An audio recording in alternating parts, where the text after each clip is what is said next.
Bueno,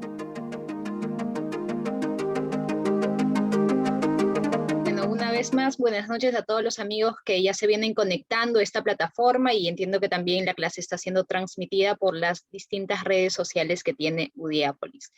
El día de hoy, el tema que se me ha convocado tratar y hacer una especie de conversatorio con todos ustedes es acerca del delito de feminicidio. Pero para ello, permítanme por favor compartir las diapositivas para que tengamos una clase mucho más didáctica y amena. ¿Se ven las diapositivas? ¿Me confirman, por favor?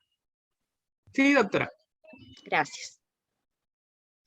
Bien, amigos, como les decía, el día de hoy vamos a tocar un poco el delito de feminicidio y también vamos a ver si es que existe algún fundamento de política criminal para su adopción en nuestro sistema jurídico penal, ¿no?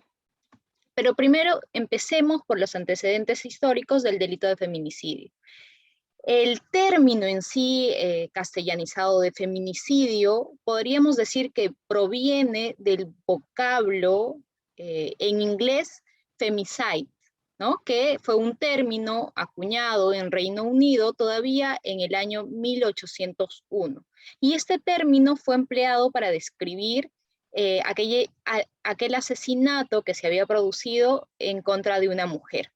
Después de esto, el término femicide quedó en desuso, o sea, nadie más lo volvió a usar. Fue un breve periodo de tiempo en el que se usó. No fue sino hasta los años 70 del siglo pasado donde recién se vuelve a usar el término femicide y fue usado por Diana Russell, que Diana Russell era una mujer feminista, era una socióloga que había estudiado mucho acerca de la violencia contra la mujer y también como parte de la corriente feminista que estaba surgiendo principalmente en Europa, es que ella vuelve a acuñar ese término, vuelve a emplear ese término. ¿Y dónde es que emplea ese término? En el Tribunal sobre Crímenes contra la Mujer, que fue una especie de, no tribunal, sino una especie de convención que reunió a diversas mujeres de más de 40 países.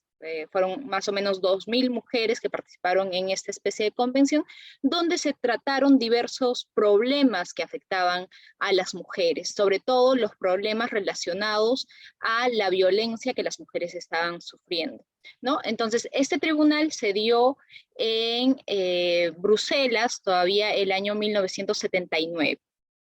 En este tribunal sobre crímenes contra la mujer es que Diana vuelve a acuñar este término a través de una declaración escrita que se corrió en toda la convención, ¿no? Posteriormente, ya en un estudio, en un libro mucho más detallado, Diana Russell y Jill Radford sostuvieron que el término femicide se hacía referencia a aquel asesinato misógino de mujeres cometidos por hombres. Posteriormente, ellas como que variaron un poco el concepto de femicide y señalaron que no solamente era el asesinato misógino de mujeres, sino podía ser el asesinato de cualquier persona por un hombre, pero cualquier persona mujer, ¿cierto? Pero en cualquiera de sus etapas evolutivas, ¿no? Que podía ser una niña, adolescente, adulta, etcétera, ¿no? Y pues este término de femicide fue de repente castellanizado, ya no como el término de femicidio, que algunos todavía lo usan, sino como el término de feminicidio propiamente.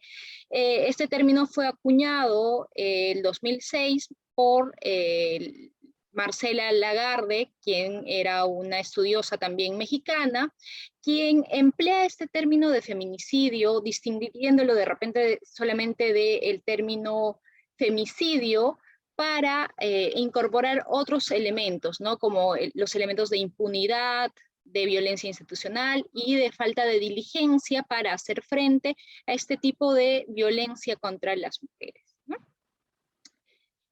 Y en nuestro país, ¿cómo es que se da la tipificación del delito de feminicidio? La primera vez que surge el término feminicidio fue a través de la ley 29.819 del 27 de diciembre del 2011.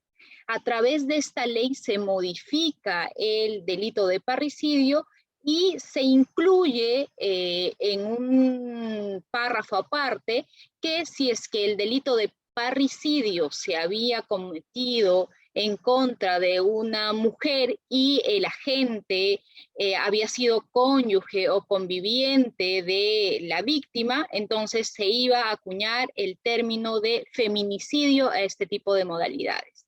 Es decir que en aquella oportunidad lo que hizo el legislador es no darle de repente algunos elementos que pudiesen distinguir el delito de feminicidio respecto del delito de parricidio. Simplemente señaló de que si es que se cometía el delito, este delito de parricidio, es decir, si es que se cometía la muerte de una mujer y esta mujer tenía algún tipo de vínculo sentimental, era cónyuge o conviviente del autor, entonces a ese hecho el legislador le iba a acuñar el término de feminicidio. Sin embargo, no acuñó nuevos elementos, ni siquiera agravó la pena respecto de este comportamiento diferenciado del delito de parricidio. No fue sino hasta la ley 30.068 del 18 de julio de 2013 en el que se incorpora el delito de feminicidio, distinguiéndolo ya de otro tipo de delitos como el delito de homicidio, el delito de asesinato o el delito de parricidio que antes estaba incorporado como una forma de parricidio, ¿no?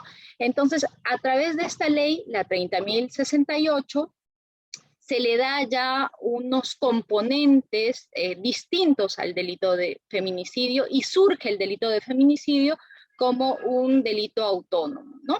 ¿Y dónde es que se tipifica? Bueno, el legislador en un primer momento comete un error y se tipifica en el artículo 108A, pero como ya existía un delito 108A, en una fe de ratas cambian el artículo y pasa a ser el 108B.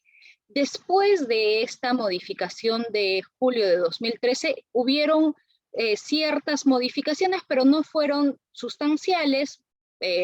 Principalmente se concebía o se seguía manteniendo el tipo penal en concreto o la base punible del delito de feminicidio, y se agravaban las penas o se quitaba un agravante, se modificaba otro agravante, pero no hubo un cambio sustancial.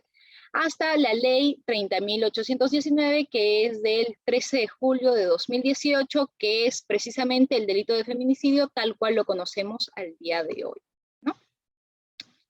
Ahora, hablando de la tipificación del delito de feminicidio en América Latina, en nuestro continente, es necesario pues destacar que existen dos formas de tipificar el delito de feminicidio en las legislaciones comparadas, ¿no? Existe una forma de tipificar el delito de feminicidio de manera restrictiva, ¿no? ¿Qué quiere decir de manera restrictiva? De que algunos países han considerado de que el delito de feminicidio únicamente va a comprender aquel comportamiento de dar muerte a una mujer y que el agente o el agresor tenga o mantenga o haya mantenido una relación de matrimonio, unión de hecho, etcétera, ¿no? Es decir, hablaríamos de un tipo de feminicidio íntimo en el que el agresor o el agente y la víctima van a tener una relación, ya sea de matrimonio, de unión de hecho, o sean pareja, etcétera, ¿no? Ejemplos claros de este tipo de regulación de feminicidio restrictivo o íntimo los tenemos en Costa Rica, en Chile.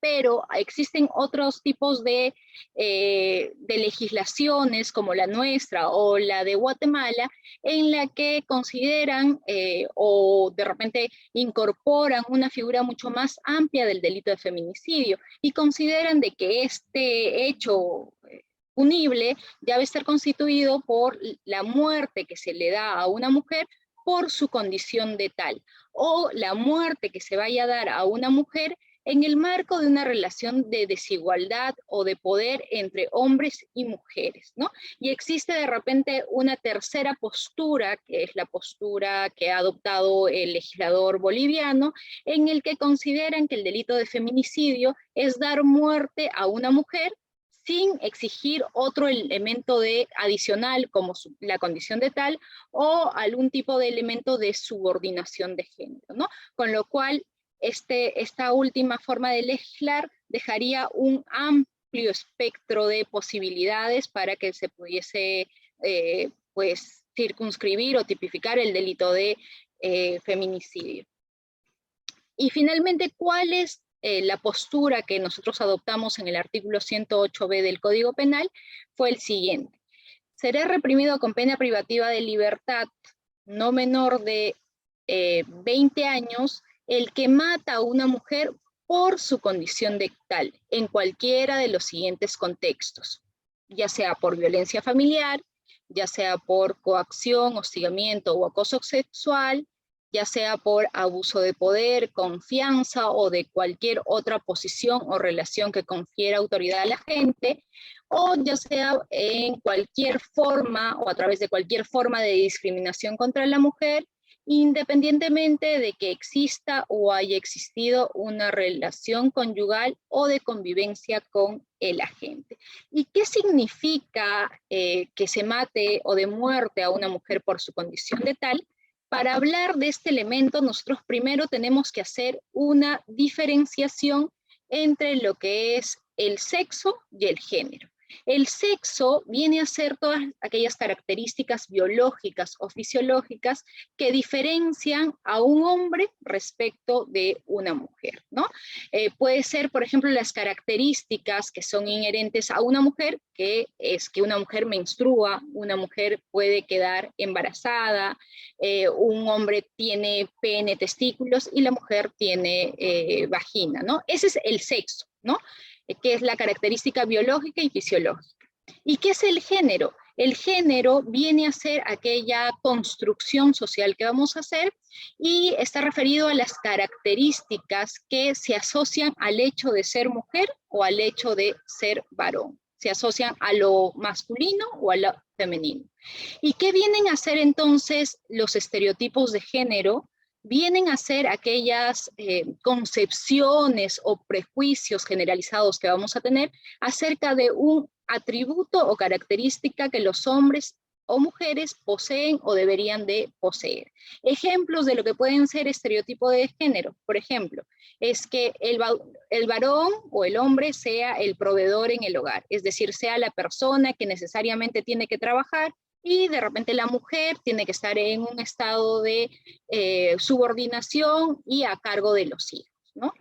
Después podría ser, por ejemplo, de que otro estereotipo de género de que las mujeres sí o sí tienen que tener hijos, tienen que casarse, tienen que tener una familia, ¿no? O podría ser el hecho de que la mujer tiene que preferir ser madre antes de ser pues mujer o decidir rehacer su vida, tener una pareja, etcétera, ¿no? Entonces vemos cómo nosotros socialmente vamos construyendo o hemos ido construyendo a lo largo del tiempo un conjunto de prejuicios o un conjunto de concepciones de cómo tendría que comportarse una mujer y cómo tendría que comportarse un hombre.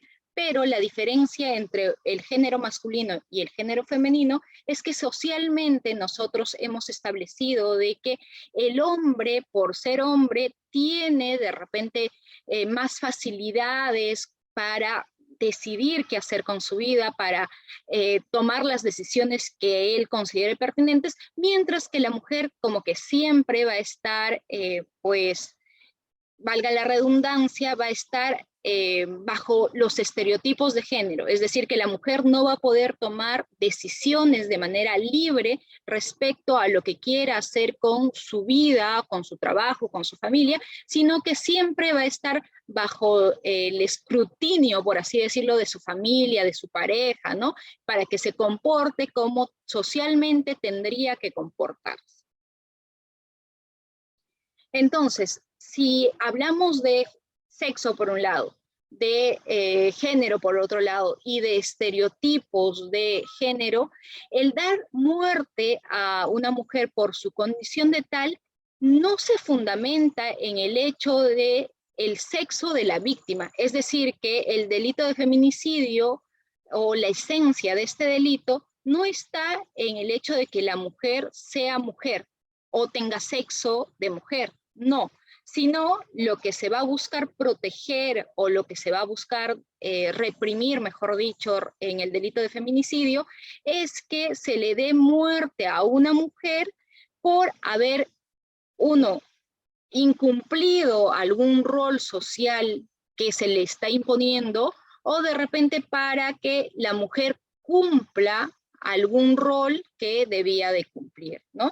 En ese sentido, el Tribunal Constitucional Español, por ejemplo, ha señalado que no es el sexo en sí de los sujetos activo y pasivo lo que el legislador toma en consideración, sino el carácter especialmente lesivo de ciertos hechos a partir del ámbito relacional en el que se produce, ¿no? Es decir, de nuevo, se reprime en el delito de feminicidio que se dé muerte a la mujer en un contexto de subordinación social o discriminación estructural, en tanto se le exige que tenga un determinado comportamiento que es socialmente aceptado o que socialmente nosotros consideramos que debía de tener aquel comportamiento. Por ejemplo, se va a dar el delito de feminicidio si es que una mujer pues decide separarse del esposo cansada de sus maltratos, y en el entendido de que existe ese prejuicio social de que la mujer no puede separarse del hombre o no puede rehacer su vida, decide darle muerte. Entonces estaríamos frente al delito de feminicidio porque se está dando muerte a una mujer por su condición de tal, que quiere decir de que se le está dando muerte por haber incumplido con un estereotipo de género. Entonces, si es que nosotros establecemos de que el que mata a una mujer por su condición de tal se refiere el darle muerte a una mujer por haber incumplido o para de repente reforzar algún estereotipo de género, ¿ustedes consideran de que el delito de feminicidio únicamente se referirá a casos de misoginia, es decir, de desprecio o de odio hacia las mujeres? A ver qué piensan, los leo en el chat.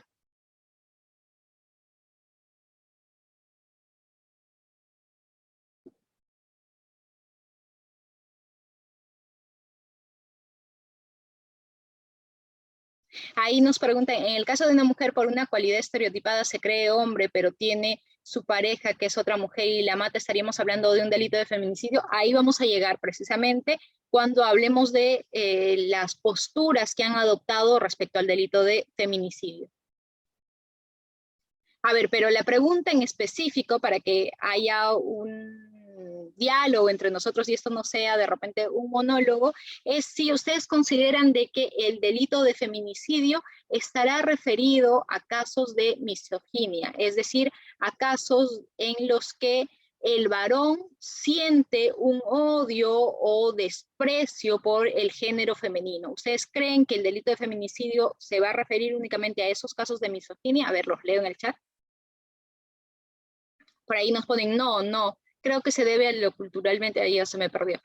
Podría deberse a la misoginia, pero en el Perú no. Sí, también, sí, no. Si es así, no, únicamente, pero considero que la misoginia sí configura como el delito de feminicidio. Sí, doctora, no únicamente, no necesariamente es misoginia, no.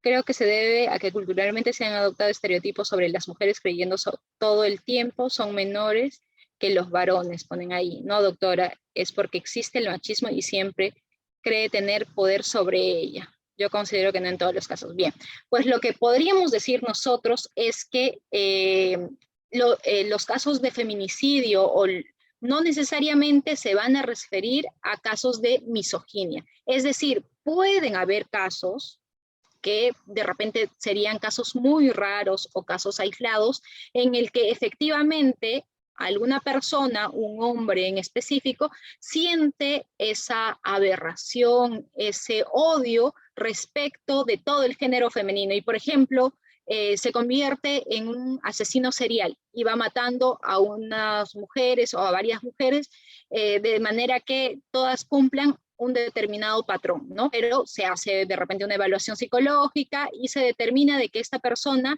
tenía ese odio o ese desprecio hacia el género femenino. Sin embargo, lo principal del delito de feminicidio no es que se determine que la persona tiene un odio o un desprecio hacia el género femenino, sino puede ser tranquilamente de que el agente o el sujeto activo siente incluso amor, siente pasión, siente obsesión de repente por la persona a la cual da muerte, ¿no? Por ejemplo, piénsese en el caso de Abby Agreda, de que todos conocemos que este caso ha sido público y lamentablemente esta persona, el agente, el que le dio muerte a Abby, pues decía estar enamorado de Abby. Le seguía, le mandaba flores, cartas, regalos, etcétera, ¿no? Entonces él decía que sentía mucha atracción por ella, que la amaba, que la idolatraba, etcétera, ¿no? Entonces este caso en específico no podría tratarse de un caso de misoginia, ¿no? Pero sí se configura el delito de feminicidio en tanto se le habría dado muerte a Abby porque se está de repente reforzando este estereotipo de género respecto de que las mujeres tienen que acceder a las solicitudes o a los cortejos de un determinado varón, ¿no? Entonces, ese sería el mensaje o el trasfondo en este caso de Amy, ¿no? Que no hay un delito de odio o desprecio o una situación de misoginia respecto de la gente, pero sí se configura el delito de feminicidio porque estamos frente a la muerte de una mujer por su condición de tal, es decir, por haber incumplido un estereotipo que la gente creía que debía de cumplir ella, ¿no? Entonces, estamos hablando que se mata a una mujer por su condición de tal por los estereotipos de género, ya sea porque la mujer incumplió algún determinado estereotipo de género, es decir, algún rol estereotipado o alguna preconcepción de cómo se debía de comportar, ¿no? Pero también podría darse casos de misoginia, pero no son los más comunes, ¿no? Porque la persona de repente tendría que tener pues algún tipo de afectación psicológica, ¿no? O tener alguna causa de repente en su niñez o adolescencia como para tener este motivo de odiar al género femenino, pero no se va a dar en todos los casos. Bien, ¿y cuáles son los contextos de comisión del delito de feminicidio? Se debe dar el delito de feminicidio cuando de repente ocurra una situación de violencia familiar. ¿Y qué quiere decir cuando ocurra una situación de violencia familiar? La violencia familiar se suele asociar a todo acto que cause de repente perjuicio o sufrimiento a alguna persona. Este sufrimiento podría ser sufrimiento físico, psicológico, sexual, etcétera, ¿no? Entonces, este daño que se está causando a una determinada persona podría darse, en base a la ley 30.364, podría darse dentro de un hogar, o podría ser, por ejemplo, entre cónyuges, entre excónyuges, entre personas que han tenido de repente hijos en común, entre ascendientes, descendientes, hasta el 4º grado de consanguinidad o 2º de afinidad, o también la ley ha sido bien extensa para concebir el tema de violencia familiar o violencia contra uno de los integrantes del grupo familiar, para establecer que también podrían darse la violencia entre personas que no necesariamente son familia, pero que habitan en un mismo domicilio, ¿no? O un mismo hogar, ¿no?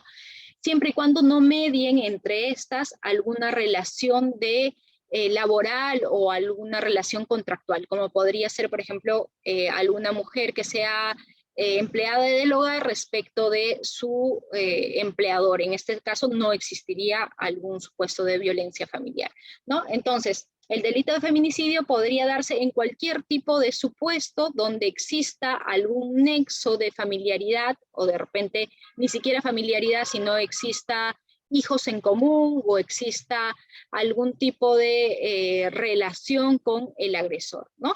Pero también podría darse el delito de feminicidio en un contexto en el que se esté produciendo una coacción contra la víctima. ¿Qué quiere decir una coacción contra la víctima? Que la víctima está siendo obligada por el agente a hacer o dejar de hacer lo que ella desea, ¿no? O también podría darse en un contexto de hostigamiento o acoso sexual. El hostigamiento vendría a ser todo aquel comportamiento en el que el agente está molestando persistentemente a la víctima, ¿no? Le está hostigando, le está de repente humillando de manera reiterativa, ¿no? Y el hostigamiento podría darse tranquilamente tanto en un ámbito público como en un ámbito privado, ¿no? En un ámbito público, pensemos, por ejemplo, en la situación de aquellas personas que están trabajando, son servidoras, funcionarias públicas, etcétera, y existe algún compañero que las está hostigando, que podría ser que tenga respecto de la víctima incluso una jerarquía en el trabajo, o podría ser algún tipo de compañero que sin necesidad de tener ascendencia o una posición de jerarquía respecto de la víctima, de repente la humilla, la menosprecia, la hace sentir mal, etcétera, ¿no? Y el acoso sexual es, son aquellas proposiciones de índole sexual que se le va a hacer de manera reiterativa el agente respecto de la víctima. Otro de los contextos que podría darse en el delito de feminicidio es aquel abuso de poder o confianza que va a tener el agente. Abuso de poder podría ser, por ejemplo, el empleador de la víctima, o podría ser alguien con el que vive la víctima y a quien está, pues, encargado del cuidado y protección de la víctima. Por ejemplo, podría ser el caso de aquel padrino, ¿cierto?, que se ha quedado cuidando a la ahijada mientras sus padres están de viaje, podría ser el caso. O también podría darse en un contexto de abuso de confianza, cuando, por ejemplo, es un amigo de la víctima, y este amigo es de plena confianza en la víctima, y este amigo de repente queriendo tener algo más con la víctima, queriendo tener relaciones o queriendo ser pareja de la víctima, decide darle muerte en tanto la amiga, ¿cierto?, se niega a mantener algún tipo de vínculo con él, ¿no? Y también podría darse el delito de feminicidio en cualquier contexto o bajo cualquier forma de discriminación contra la mujer, ya sea discriminación de origen étnico, racial, por el idioma, por la nacionalidad, por algún problema de discapacidad, etcétera, ¿no? Entonces, a través de estos 4 contextos, claramente diferenciados de la norma, lo que ha tratado de hacer el legislador es abarcar la mayor cantidad de casos posibles en los que se da muerte a la mujer por su condición de tal. Es importante que nosotros pues sepamos diferenciar el delito de feminicidio respecto de otros delitos y entendamos que es un delito plenamente individualizado, ¿cierto?, porque se va a reprimir el comportamiento de dar muerte a una mujer por su condición de tal. No estamos hablando de algún tipo de repente, motivo que tenga que ver en algún tipo de carácter económico o etcétera, ¿no? Sino que tiene que ser por el incumplimiento de algún estereotipo de género. ¿Y cuáles son los elementos objetivos y subjetivos del tipo penal de feminicidio?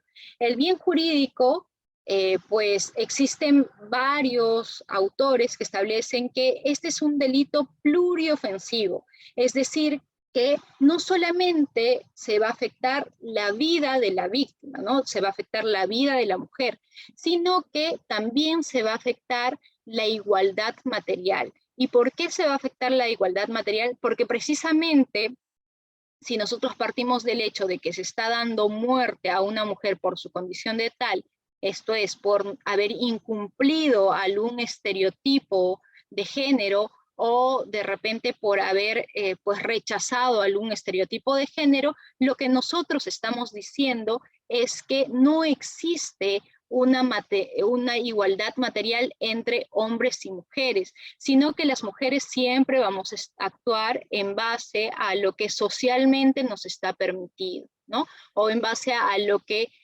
pues la familia, la pareja o el contexto en sí va a calificar como que es lo correcto para nosotros, ¿no? Entonces, por eso se dice que este delito de feminicidio afecta, o el bien jurídico protegido que se pretende tutelar es tanto la vida como la igualdad material. Pero existen contextos en los que no solamente se van a proteger estos dos bienes jurídicos, sino podrían protegerse otros bienes jurídicos de terceras personas, como es el caso de los delitos de feminicidio que se van a cometer delante de menores de edad o niños que están presenciando el hecho delictivo, ¿no? Entonces, en ese caso, incluso no solamente se está pues hablando de un bien jurídico de la víctima en sí, sino que de manera indirecta también estamos hablando de otros bienes jurídicos de personas allegadas a la víctima, como serían los hijos, y estos bienes jurídicos estarían constituidos por la salud mental de aquellas personas, de aquel niño que va a estar observando o va a apreciar el delito de feminicidio.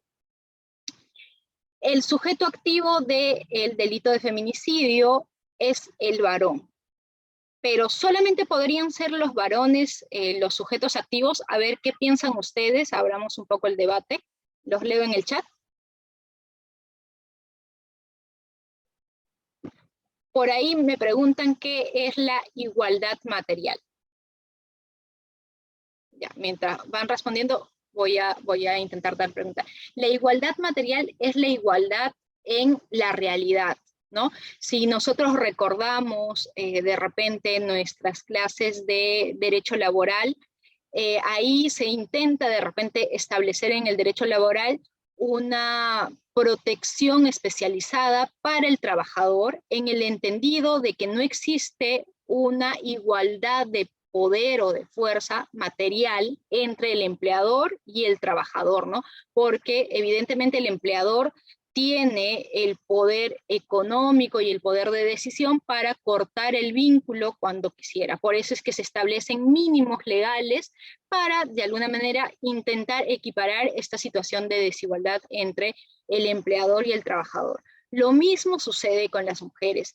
Si bien las mujeres en la ley o a nivel formal tengamos igualdad respecto de los varones, es decir, que se nos reconoce la igualdad de derechos o la igualdad frente a la ley, incluso a nivel constitucional, ello no quiere decir que hayamos llegado a una igualdad en el plano material, es decir, en el plano de los hechos.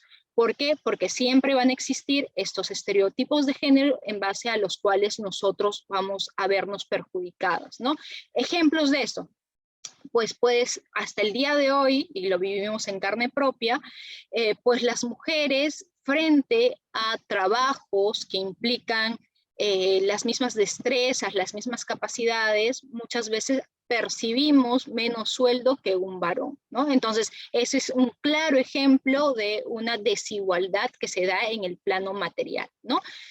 Por ejemplo, otro caso, no sé si ustedes vieron que hace poco o hace algunos meses hubo una entrevista para elegir a fiscales, me parece que era.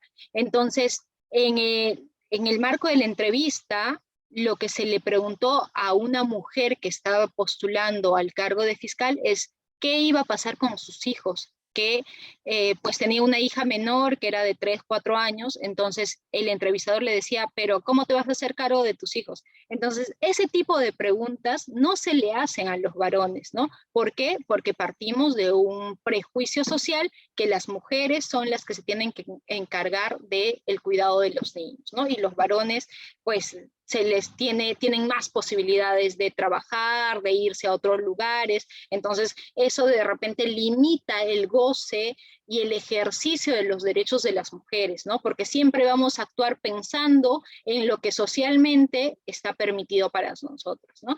Entonces, por ejemplo, en este caso que les pongo de la entrevista, de repente no solamente quedó en el plano de la pregunta, el decirle, oye, ¿qué va a pasar con tus hijos? ¿No? Cuando esa pregunta no se le haría a un varón, sino que de repente, pues,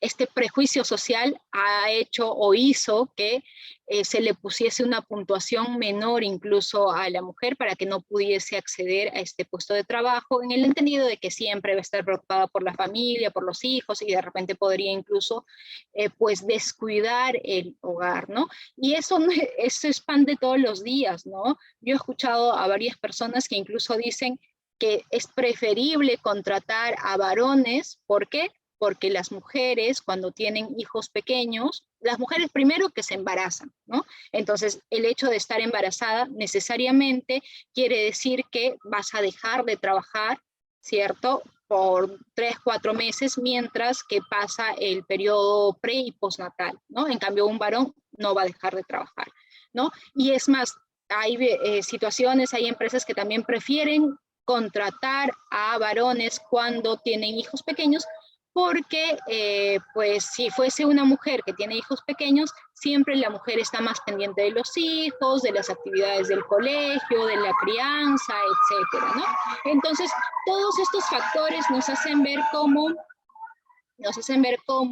pese a que tenemos una igualdad frente a la ley, en el plano material no existe una igualdad, porque siempre nosotros nos vemos limitadas en el goce y ejercicio de nuestros derechos fundamentales, en la libre elección de pues decisiones simples y silvestres como irte de viaje sola o irte de viaje con una amiga, ¿no? Siempre va a existir una traba de no es peligroso, no te puede pasar algo, te pueden violar, te pueden robar, etcétera, ¿no? Cuando pues la crianza debiera de ser al revés, no limitar a la mujer, sino enseñar a los hombres de que a las mujeres no se les puede agredir, no se les puede violar, no se les puede humillar, etcétera, ¿no? Entonces, eso quiere decir la igualdad en el plano material.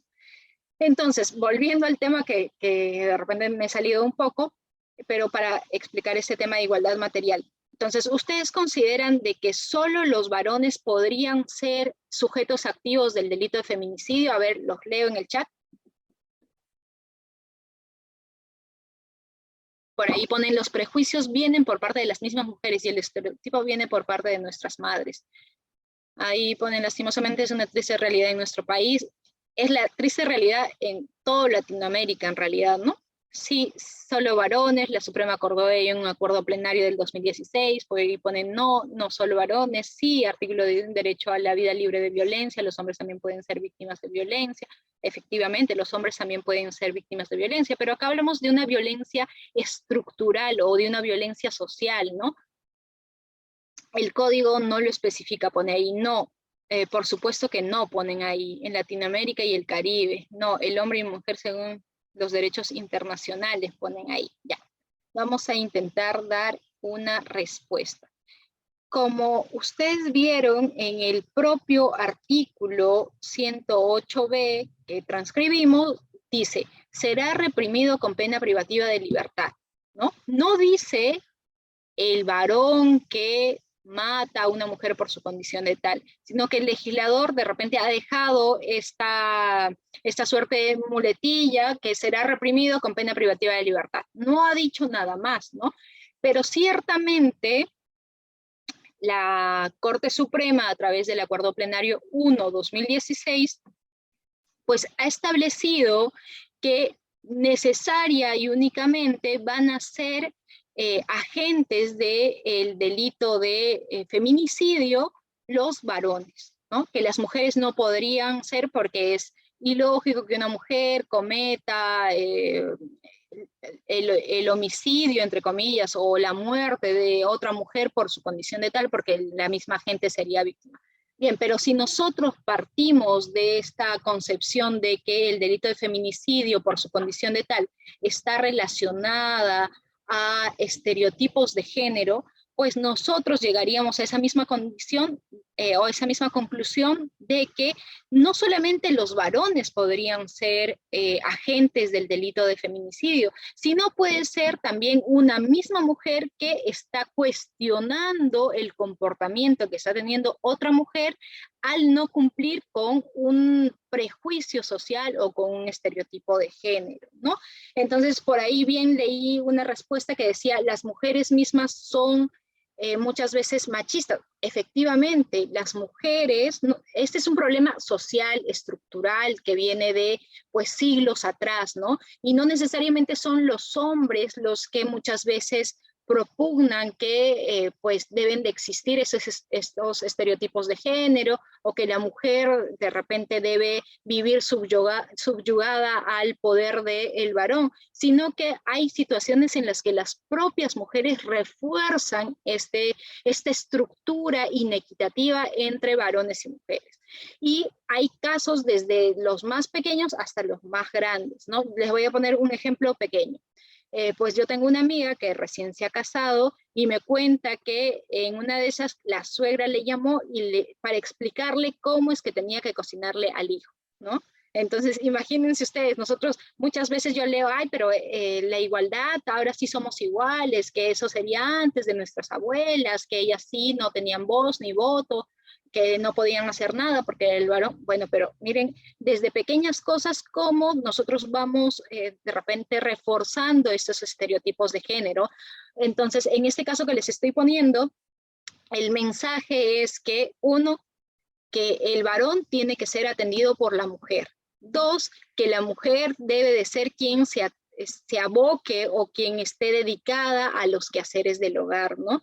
Entonces, en este caso, pues, ¿por qué la mamá no le explicó al hijo de manera directa cómo es que tendría que cocinarse de la manera como hace la mamá, ¿no? Entonces, vemos cómo desde cosas pequeñas hasta cosas grandes, como que pues la mujer tiene que abocarse al cuidado de los hijos y tiene que dejar de trabajar los primeros años de los hijos, hasta cosas mucho más grandes en que las propias mujeres refuerzan esta estructura pues machista en la que la mujer debe de cumplir ciertos roles, estar abocada al cuidado de los hijos, estar abocada al cuidado del marido, y de repente pues es el hombre quien tiene que ser el proveedor o quien tiene que tomar las decisiones más importantes del hogar, etcétera, ¿no? Entonces, si una mujer también tiene estos estereotipos de género o también vive conforme a estos roles que considera que debe de tener una mujer, tranquilamente esta mujer podría cometer el delito de feminicidio. No necesariamente debiera de ceñirse el delito hacia el varón. Si solamente nosotros ciñésemos este delito respecto del varón, pues estaríamos yendo uno contra el texto expreso de la ley, ¿no? Porque no dice el varón que mata a una mujer, dice simplemente que será reprimido, o sea, cualquier persona será reprimida por dar muerte a una mujer por su condición de tal, ¿no? Y estaríamos también de repente lesionando ahí sí un principio de igualdad, ¿no? Porque no solamente se le tendría que castigar al varón por ser varón, sino por estar por cometer este plus del delito de feminicidio, que es dar muerte a la mujer por su condición de tal, ¿no?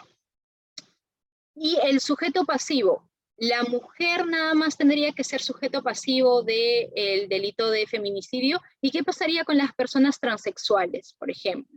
Una persona que ha pasado por un proceso de operación, ¿cierto? Que estas personas que pues toman hormonas por muchísimos años, se ponen implantes, etcétera, y cumplen un rol de mujeres socialmente. ¿Ustedes consideran que si se da muerte a estas personas transexuales o mujeres transexuales, se cometería el delito de feminicidio? A ver, los leo en el chat.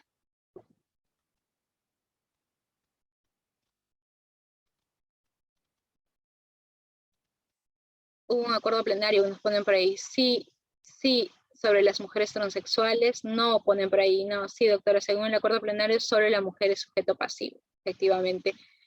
Por ahí nos ponen, no, no, este delito se trata solo por sexo biológico, por ende solo las mujeres, etcétera.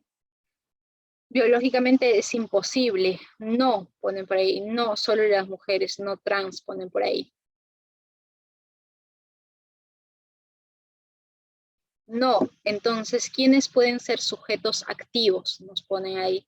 Bueno, desde mi punto de vista, como ya les he dicho, el acuerdo plenario dice solamente varones sujeto activo, ¿no? Pero desde mi punto de vista, si las mujeres también refuerzan estos estereotipos de género o también tienen comportamientos machistas, pues también podrían ser las mujeres, sujetos activos del delito de feminicidio. Ahí pone debiera modificarse las mujeres, sí, sí, bueno, hay opiniones de lo más variadas, ¿no?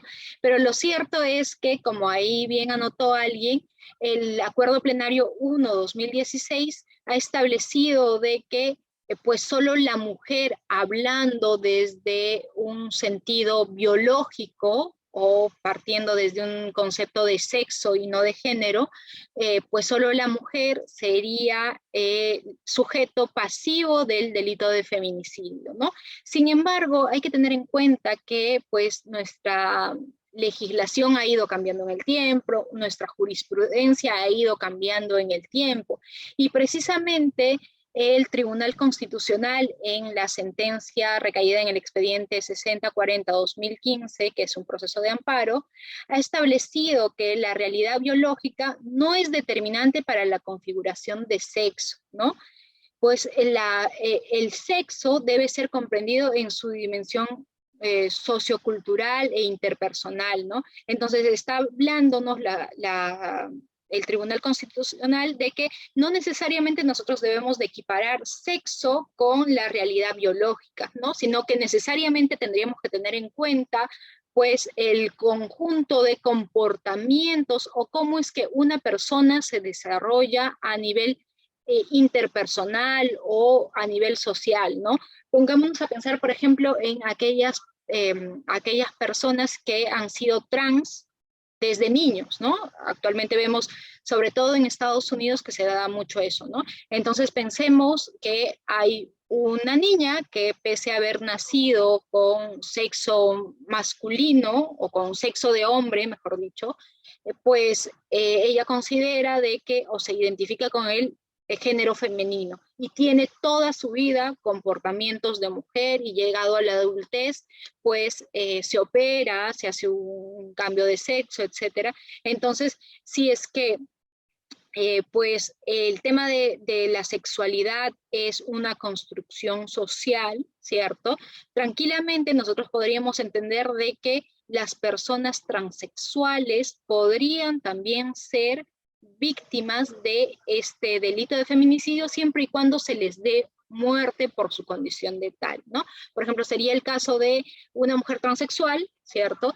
Que pues tiene una pareja y la pareja le da muerte en el entendido de que pues mujer únicamente tiene que ser aquella persona que ha nacido con genitales de mujer, ¿no? Entonces, pues todo se presta a la interpretación, ¿no? Esta es una corriente que establece de que no solamente la mujer en el sentido biológico tendría que ser sujeto pasivo, sino que también tendrían de repente que incorporarse a las mujeres transexuales porque finalmente ellas están desempeñando un rol de mujeres, ¿no? Entonces, pues de repente va a pasar algunos años para que pues la legislación y la jurisprudencia vaya acorde a los nuevos tiempos o de repente esto no llegue a suceder, ¿no?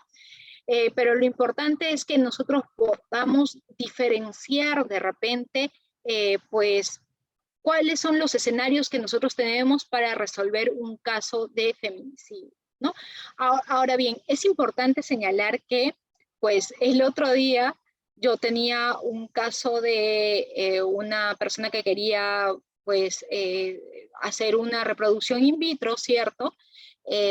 Y le mandaron a hacer un análisis de cromosómico, ¿no? Para establecer si esta persona que era mujer tenía cromosomas XX, ¿no? Entonces, eso me sorprendió bastante porque, pues, era una mujer, ¿no? Yo la veía, tenía senos, tenía cuerpo de mujer, tenía todo de mujer, pero después el médico que le estaba mandando a hacer todos estos exámenes le dijo que podían haber casos que pese a que una persona tiene fisonomía, tiene genitales de mujer, cromosómicamente podría no ser mujer, ¿no? Entonces, miren hasta dónde ha avanzado no solamente estos conceptos sociales, sino la ciencia, ¿no? Que podría darse el caso incluso de que una mujer, pese a tener los genitales y fisonomía de mujer, pues cromosómicamente no sea mujer, ¿no? Entonces, de repente, esto nos abre un poco más la visión que nosotros podamos tener actualmente respecto de lo que es el sexo y lo que es el género. Ahora bien, veamos cuáles son los problemas de aplicación e interpretación que ha tenido el delito de feminicidio. Por un lado, como ya lo he venido explicando, viene pues el Acuerdo Plenario 1-2016, ¿no? El Acuerdo Plenario 1-2016, que nos habla acerca del delito de feminicidio, nos dice que este elemento que ha introducido el legislador de dar muerte a una mujer por su condición de tal, pues vendría a ser, o a través de esta frase, se habría determinado que el delito de feminicidio sería uno de tendencia interna trascendente. ¿Qué quiere decir de tendencia interna trascendente? Que no solamente nosotros tendríamos que, pues, ver que haya un dolo, ¿cierto?, respecto de el dar muerte a una mujer, sino que tendría que haber un móvil, y este móvil sería de darle muerte a la mujer por su condición de tal, ¿no? Entonces, los jueces supremos establecieron de que este elemento de por su condición de tal, en realidad lo que hacía era complejizar el delito y que debió haberse suprimido, dejando simplemente el dar muerte a una mujer por su condición de tal, ¿no? Pero si nosotros hubiésemos pues suprimido, o el legislador hubiese suprimido este elemento de por su condición de tal, estaríamos frente al escenario boliviano, ¿no? Donde cualquier tipo de muerte o asesinato, entre comillas, a una mujer, simplemente se consideraría pues el delito de feminicidio, ¿no? Y no existiría una nota distintiva o una característica especial que lo diferenciara de otros delitos como el delito de homicidio simple o el delito de asesinato, ¿no? Simplemente veríamos objetivamente si una mujer ha sido asesinada y ya estaríamos frente al delito del delito de feminicidio. Sin embargo, lo que se trata, como ya lo he dicho, de pues reprimir a través de este tipo de comportamientos, no es que se dé la muerte a una mujer por el simple hecho de que sea mujer, sino que a través de esa muerte se esté pues reforzando esta estructura social asimétrica respecto de las mujeres, o se esté reforzando que las mujeres tengan que cumplir un determinado rol o se tengan que comportar de una determinada situación, de una determinada manera, ¿no? Entonces, este acuerdo plenario, como les dije, también establecía de que únicamente el varón, ¿cierto?, podía ser autor del delito de feminicidio, ¿no? Y por el otro lado tenemos otras interpretaciones del delito de feminicidio, y entre esas interpretaciones podemos destacar la de la doctora Ingrid Díaz Castillo, quienes señalan que pues este elemento de por su condición de tal no viene a ser un elemento subjetivo, sino viene a ser un elemento para que nosotros podamos pues analizar todos los hechos en concreto y ver si es que la muerte a una determinada persona se ha producido como consecuencia de el incumplimiento de un rol estereotipado o para reforzar un rol estereotipado, ¿no? Entonces, la doctora Ingrid Díaz señala de que este elemento, por su condición de tal, es la que nos va a permitir brindar autonomía e individualizar al delito de feminicidio respecto de otros tipos penales, como ya les dije, como podría ser el delito de parricidio, el delito de homicidio, el delito de asesinato, ¿no? Si nosotros no pusiésemos este elemento de por su condición de tal, pues estaríamos haciendo distinción, mejor dicho, no existiría ningún tipo de distinción entre el delito de feminicidio respecto de otros tipos de comportamiento en los que se dé muerte a una persona. Únicamente estaríamos viendo si es que la víctima es mujer o no. Y ahí bastaría para la configuración, ¿no? Lo cual es un poco absurdo y de repente eso sí, pues lesionaría un principio de igualdad entre varones y mujeres, ¿no? Y también la postura que defiende la doctora Ingrid Díaz señala de que cualquier persona puede ser autor del delito de feminicidio precisamente porque lo que se reprime es que se intente perpetuar aquellos estereotipos de género o aquellos conceptos o aquellas conductas prejuzgadas socialmente, ¿no? ¿Y cuáles son los agravantes del delito de feminicidio? Pues la ley establece una serie de agravantes, empezando por si la víctima es menor de edad o adulta mayor, ¿no? Víctima menor de edad, se entiende que sea menor de los 18 años o adulta mayor que tenga de 65 años a más, ¿no? Entonces he establecido que esta va a ser un agravante en tanto pues la víctima estaría en menor condición de poder repeler o resistir el delito de feminicidio, ¿no? Y la segunda agravante que se ha contemplado es que la víctima se encuentre en estado de gestación. Claro, porque acá es un agravante ya que no solamente se va a dar muerte a una mujer, sino a otro ser humano que estaba en vías de desarrollo, ¿no? Y de esta manera se estaría lesionando la vida de dos personas, ¿no? También es otro agravante, constituye otro agravante que la víctima se hubiese encontrado bajo el cuidado o responsabilidad del agente, ¿no? Entonces, en estos casos podría suceder de que pues el agente tenga la tutela, curatela, etcétera, de la víctima de feminicidio, ¿no? Además, se establece como cuarta agravante que la víctima sea sometida previamente a una violación o actos de mutilación, a una violación evidentemente sexual que podría ser por cualquiera de las vías contempladas en la legislación, ¿no?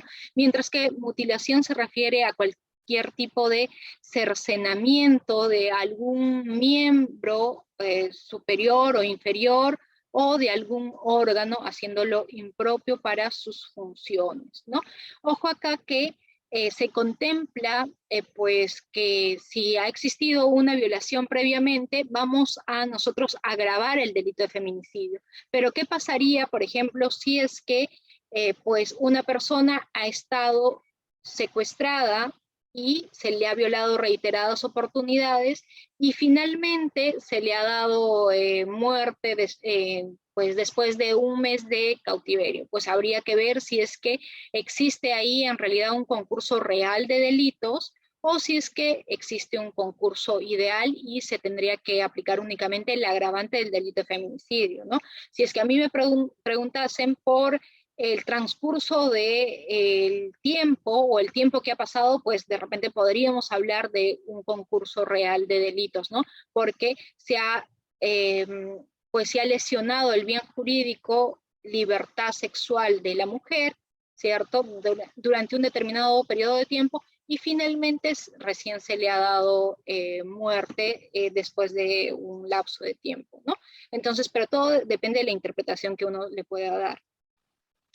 Asimismo, se contempla como una de las agravantes que la víctima tenga en ese momento algún tipo de discapacidad, ¿no? Podría ser que la persona sea sordomuda, sea ciega, esté en silla de ruedas, etcétera, ¿no? Entonces es mucho más reprochable que el agente cometa este delito en agravio de una mujer con discapacidad porque esta persona no puede defenderse, ¿no? Y no puede de repente recurrir a alguien o solicitar ayuda por la misma condición de que de repente tiene alguna condición que le impide desplazarse o que le impide hablar, etcétera. Asimismo, se contempla como agravante si la víctima estuvo sometida a alguna situación de trata de personas u otra forma de explotación humana, ¿no? No necesariamente tendría que tratarse de una explotación sexual, sino se pone, o la ley contempla, una explotación humana, así de manera genérica, ¿no? Que podrían ser situaciones de servidumbre, esclavitud, etcétera, ¿no? Asimismo, se contempla como agravante cuando concurra cualquiera de las circunstancias del homicidio calificado. Ojo acá, porque el homicidio calificado tiene una serie de supuestos. Por ejemplo, que se dé por el asesinato o el homicidio de esta persona se dé por ferocidad, codicia, lucro, o para facilitar o ocultar otro delito, con gran crueldad o alevosía, o por fuego, explosión o cualquier otro medio que ponga en peligro la víctima de otras personas, ¿no? Pero si nosotros estamos diciendo de que el delito de feminicidio se da por la condición de la víctima de mujer, ¿no? Entonces nosotros no podríamos, o sería incompatible que nosotros establezcamos de que se puede dar al mismo tiempo un delito de feminicidio, o sea, darle muerte a una mujer por su condición de tal, y al mismo tiempo que sea por codicia, ¿no? Entonces, o bien es por codicia, o bien podría ser por el incumplimiento de un rol o el incumplimiento de un estereotipo de género, ¿no? Entonces, no podrían concurrir ambas circunstancias a la par, ¿no? Pero sí se podría dar, por ejemplo, que sea a través de fuego, explosión o cualquier otro medio idóneo para poner en peligro la vida de terceras personas, como por ejemplo ocurrió en el caso de Evi Ágreda, ¿cierto? Que su agresor le virtió una especie de combustible y varias personas resultaron heridas, también las personas que estaban alrededor de él, ¿no? Entonces, tranquilamente en este caso sí podrían darse las dos, que se esté dando las dos circunstancias, ¿no? Que se esté dando muerte a una mujer por su condición de tal y que esta muerte se haya producido a través del fuego, ¿no? Más no así, por ejemplo, podría darse la muerte de una mujer por su condición de tal y al mismo tiempo que esta muerte sea por codicia o por lucro. Como octava agravante del delito de feminicidio, se establece que se cometa en presencia de un menor. La ley acá ha sufrido una pequeña modificación porque antes se establecía de que el niño tendría que estar viendo el suceso, ¿no? Es decir, el niño tendría que estar viendo cómo es que se mata a la mujer. Sin embargo, actualmente se considera de que basta que el menor esté en la misma casa que se ha producido el feminicidio, ¿no? Porque claro, viene a constituir un trauma psicológico para cualquier persona y mucho más para los niños que en el lugar donde el niño vive se haya cometido la muerte de su madre, la muerte de su hermana, la muerte de su tía o de cualquier otra persona con la que vivía el menor, ¿no? Entonces, por eso se establece esta circunstancia como un agravante. Y asimismo, o por último, se establece como agravante que el agente estuviese en estado de ebriedad o drogadicción, ¿no? Contrariamente a lo que sucede en el artículo 20 del Código Penal, en el que, pues, si una persona está en estado de ebriedad, ¿no? En el que no puede de repente ser consciente de sus actos, en el delito de feminicidio se ha establecido esta circunstancia no como eximente, sino como una agravante para el delito de feminicidio. El delito de feminicidio como política criminal de Estado. Acá vamos a ver las posiciones a favor y en contra que se han dado para la tipificación del delito de feminicidio, ¿no?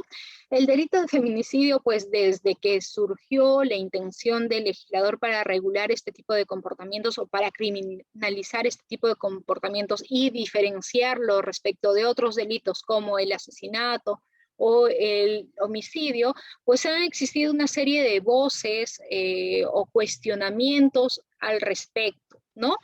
Por ejemplo, uno de los cuestionamientos que se hacía es que no se protegía un bien jurídico distinto al al del homicidio o al del asesinato, porque en ambos tipos penales se protegía la vida, ¿no? Tanto en el delito de homicidio o asesinato como en el delito de feminicidio, por lo que no había razón, sostienen estas voces, para crear un delito o un tipo penal adicional, ¿no? Otra crítica que se le hacía al delito de feminicidio es que pues este delito violaba el derecho a la igualdad y a la culpabilidad, porque únicamente se iba a establecer de que sean los hombres quienes cometan este tipo de delitos o incurran en este tipo de delitos, ¿no?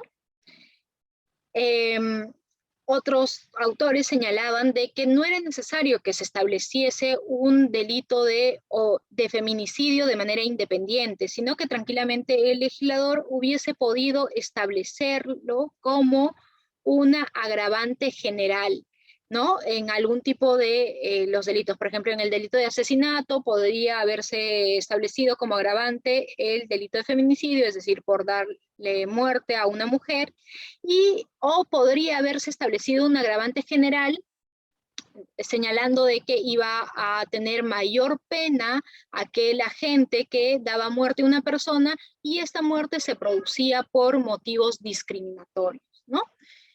Por otro lado, también existieron algunos autores que señalaban de que el derecho penal no podía prevenir un problema estructural como lo era la violencia de género y en específico pues el delito de feminicidio, ¿no? Con lo cual, si es que el derecho penal no podía prevenir este tipo de comportamientos o era inútil que se estableciese o se tipificase el delito de feminicidio, pues no existía objeto o era de repente tipificar en vano porque este comportamiento se iba a seguir desarrollando, en tanto no existía programas de educación, ¿cierto? Que pues tratasen de dejar de lado los estereotipos de género o reestructurasen la forma como las personas concebimos que deben de ser las relaciones entre hombres y mujeres o la misma libertad de las mujeres para poder decidir respecto de su vida, ¿no?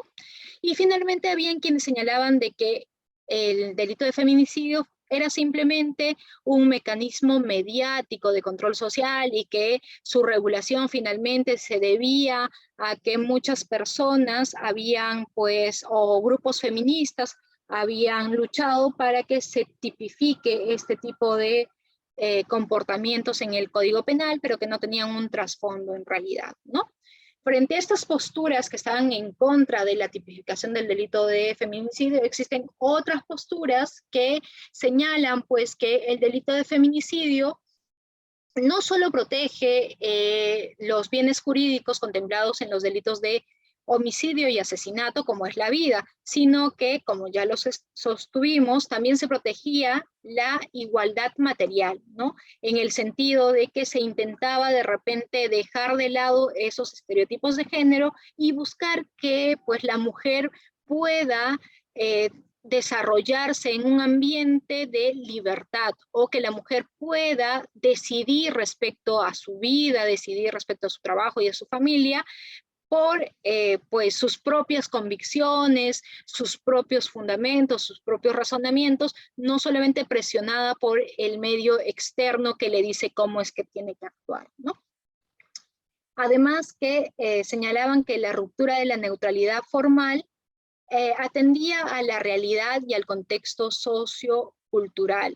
En tanto no existía una igualdad material y se reconocía que la violencia contra la mujer era estructural, ¿no?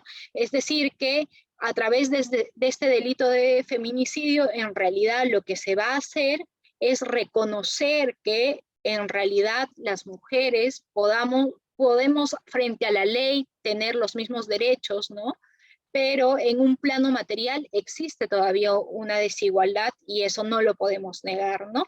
Y además el delito de feminicidio de alguna manera reconoce de que la violencia que sufrimos las mujeres es estructural.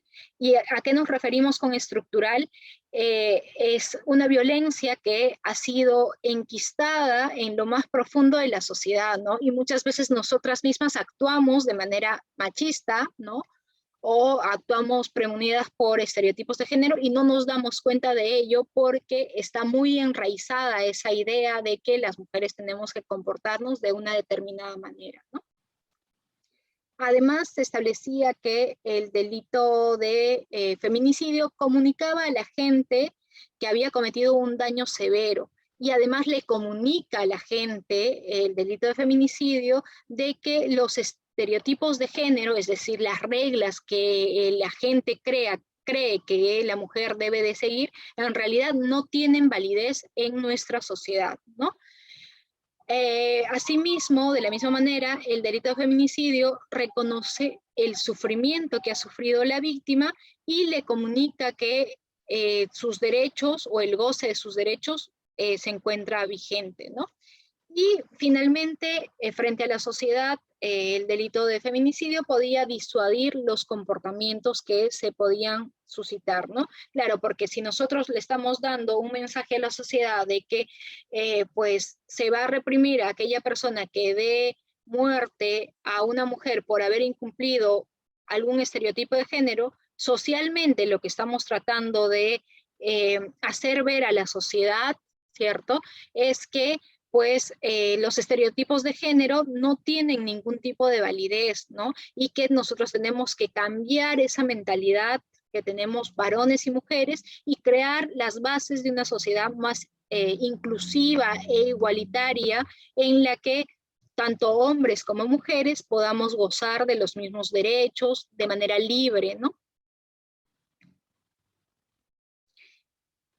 ¿Puede haber complicidad en el delito de feminicidio? Actualmente, como está regulado el delito de feminicidio, sí podría haber complicidad, no habría ningún tipo de problema. Sin embargo, esto no era así cuando pues, el delito de feminicidio formaba parte del delito de parricidio, porque como bien señalé en la primera parte de la exposición, cuando se contempló que el delito de feminicidio únicamente se iba a llamar así cuando sucedía que la víctima tenía una relación de cónyuge o era conviviente de la gente y que por ese mero hecho se podía llamar o se debía de llamar delito de feminicidio. Entonces, en este caso, se establecía de que el agente debía de tener una cualidad especial. ¿Cuál era la cualidad especial que debía de tener el agente? Es que debía de ser cónyuge o conviviente de la víctima, ¿no? Entonces, ¿qué pasaba en aquellos casos en los que, pues, ocurría o cometía el delito de feminicidio, llamado así en ese momento, pero en realidad era un delito de parricidio? ¿Qué sucedía en aquellos casos donde el agente actuaba con una tercera persona? ¿No? Entonces, ¿qué sucedía? ¿Había de repente una unidad de título de imputación o había una ruptura? Precisamente este caso fue analizado en la casación 153-2017 de Piura, que se analizó el caso de Edita Guerrero. Entonces, ¿qué había sucedido en este caso? Que se había imputado al esposo de Edita Guerrero el haberle causado, pues, lesiones tales que desencadenaron en su muerte, ¿no? Pero en vista de que ella había estado largo tiempo internada, había estado, me parece que 8 días o un poco más, también se le estaba imputando a los médicos que él habían tratado el haber sido cómplices de este delito, en tanto no habían inmovilizado el cuello de Edita y finalmente ella termina muriendo por una especie de aneurisma, una venita que se le revienta en la cabeza y que hace pues un derrame cerebral, ¿no? Entonces, en este proceso que duró bastante tiempo, la fiscalía le imputaba una serie de delitos a los médicos, que habían sido varios médicos quienes habían tratado a Edita, ¿no? Y principalmente les atribuían a ellos ser cómplices del delito de feminicidio que había cometido el esposo, ¿no?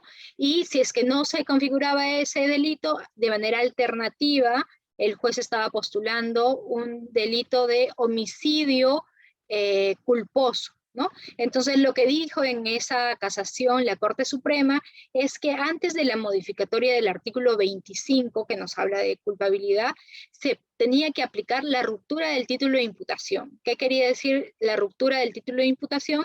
Es que el agente especial, es decir, el cónyuge o conviviente de la víctima, podía responder a título de autor, es decir, podía responder como autor del delito de feminicidio, mientras que el extraneus, que era en este caso los médicos que estaban siendo imputados como cómplices del delito de feminicidio, tenían que responder por un delito común equivalente, ¿no? Entonces, en este caso tendrían que haber respondido si es que hubiese procesado, si es que hubiese procedido el proceso, pero no fue así, hubiesen tenido de repente que responder por el delito de homicidio, ¿no?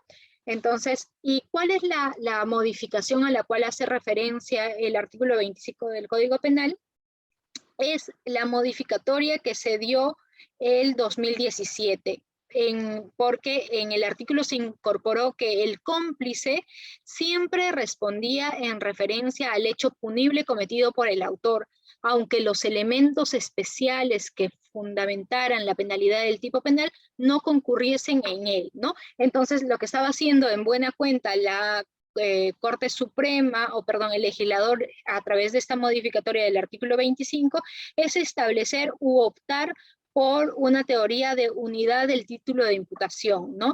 En virtud del cual, pues, el agente especial, es decir, aquella persona que tiene una cualidad especial, como en este caso el cónyuge o conviviente, responde como autor y sí podrían responder como cómplices aquellas terceras personas que no reúnen estas condiciones de especiales o características especiales o cualidades especiales que debiera de tener el autor, ¿no?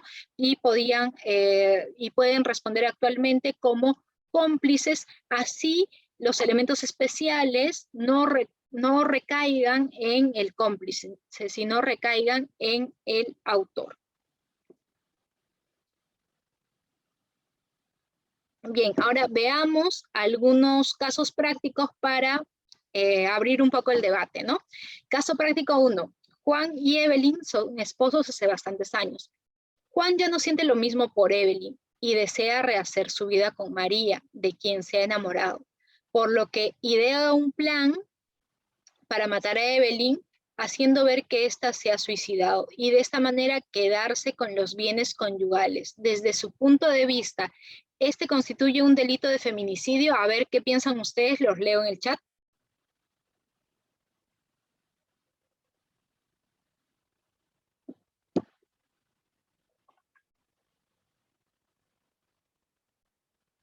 Por acá nos ponen, no, no, sí, doctora, no, homicidio calificado, sí, sí. Sí, homicidio, no, ponen por acá.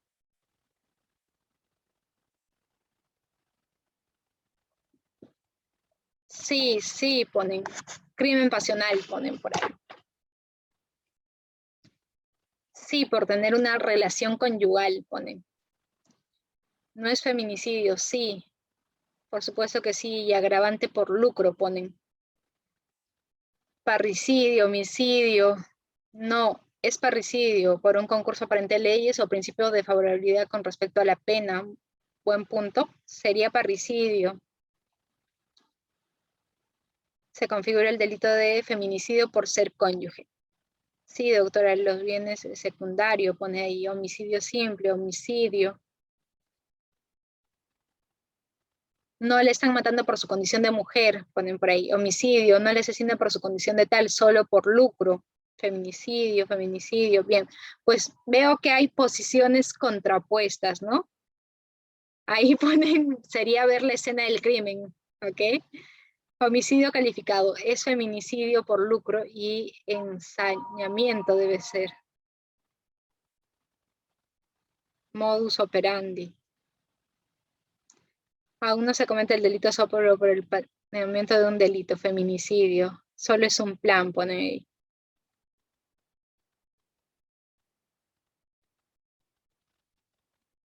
Ya. Buen punto, porque ahí el ejemplo, lo que ponemos es por lo que idea un plan para matar a Evelyn, haciendo ver que ésta se ha suicidado y de esta manera quedarse con los bienes, ya. Pero poniéndonos en el caso que sí haya llegado a realizar el plan, pues ahí veo muchos comentarios contrapuestos, algunos que consideran que sí se comete el delito de feminicidio y otros que no. He visto algunas respuestas que dicen sí, porque eran cónyuges. Bueno, pero eso de ser cónyuges no es la base o el fundamento del delito de feminicidio.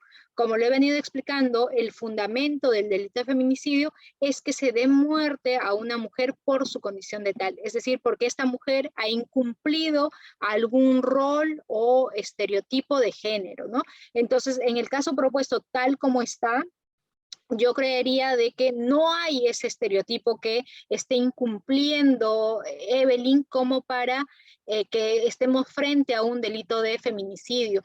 Podría ser sí un delito de homicidio calificado por la razón de lucro. Podría ser, ¿no? Es mi punto de vista. Ahora, todo depende de la argumentación, todo depende de las circunstancias que envuelvan el caso en concreto que nosotros podamos ver en el ejercicio de nuestra profesión, ¿no?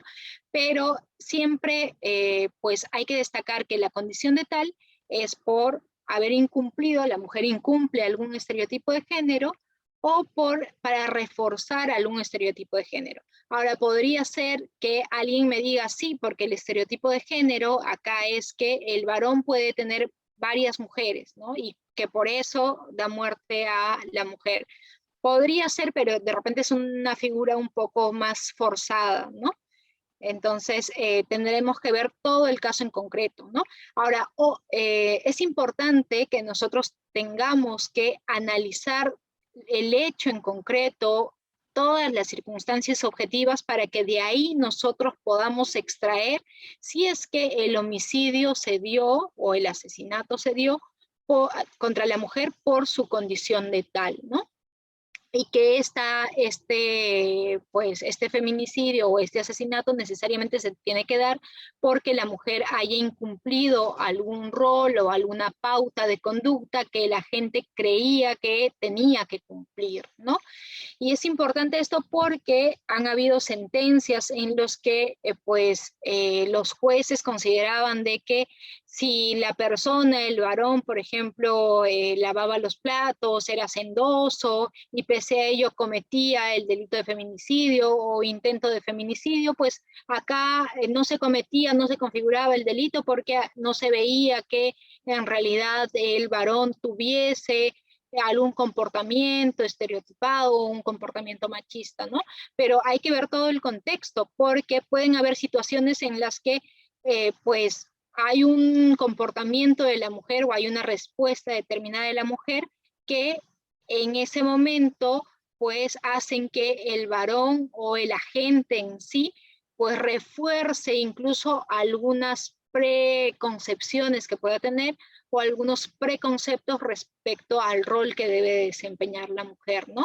Entonces, lo que les trato de explicar es que no basta que un varón, por ejemplo, sea hogareño, se dedique a las tareas del hogar, sino que hay que ver qué es lo que desencadena que él dé muerte a la mujer para establecer si lo hizo por su condición de tal o por haber incumplido algún estereotipo de género, ¿no?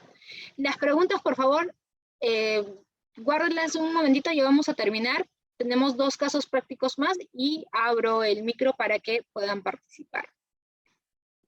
Caso práctico 2. Miguel y Tatiana tienen una unión de hecho. Miguel sospecha que Tatiana le es infiel y contrata a un investigador privado para que la siga. Al descubrir que efectivamente Tatiana le es infiel, paga al investigador para que la mate junto a su pareja. ¿Quién sería el autor del delito de feminicidio? ¿Por qué delito respondería la otra persona? ¿Qué delito se habría cometido respecto al amante? A ver, los leo en el chat.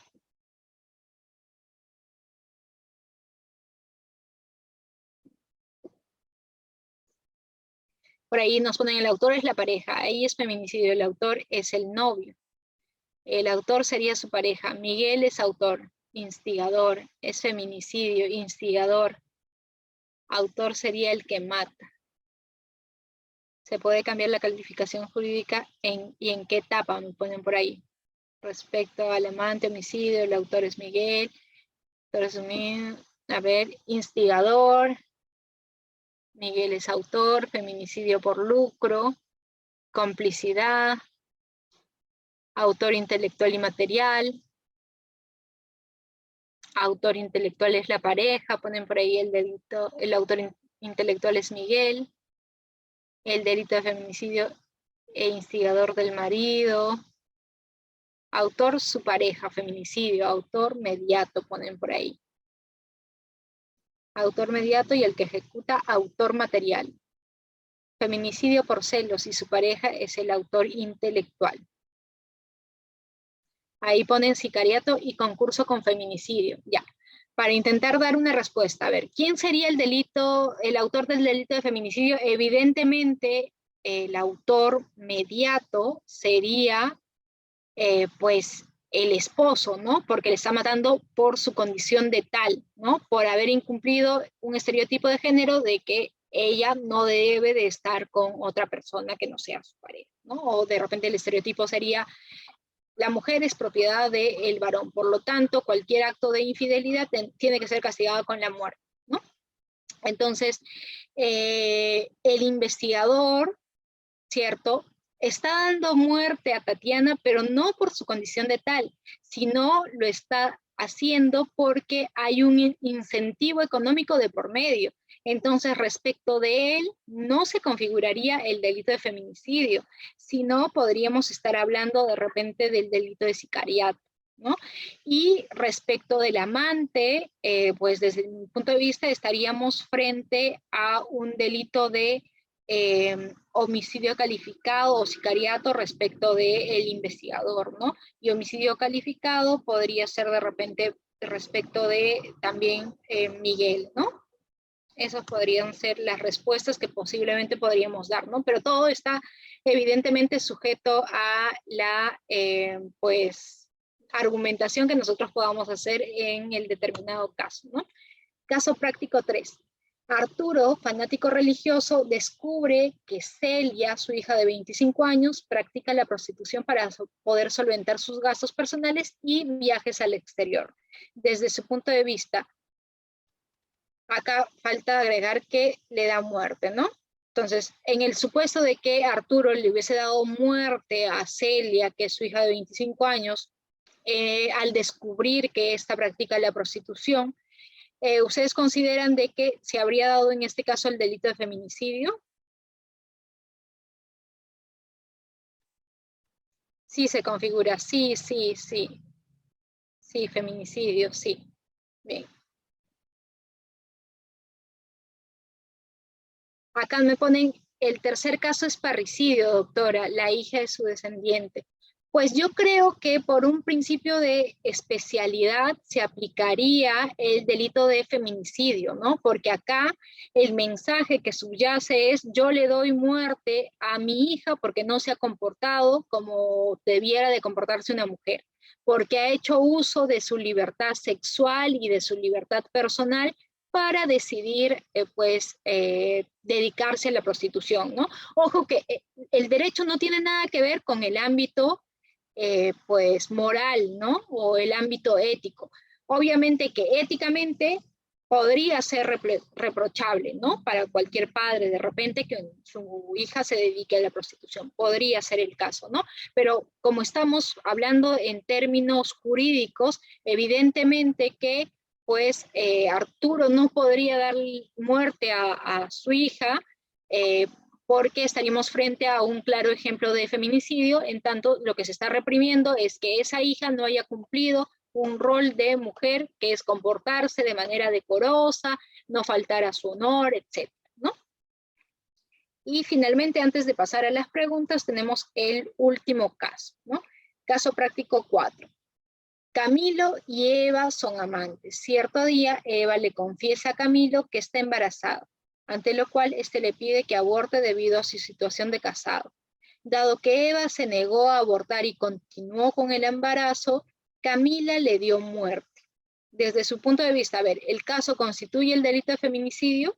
Y si es que consideran que sí, ¿Cuál sería el estereotipo de género incumplido?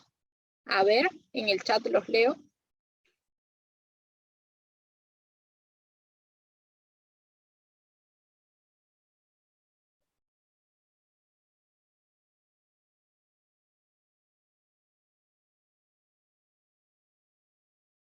No es feminicidio, me ponen por ahí. No es feminicidio, no es feminicidio. No, no.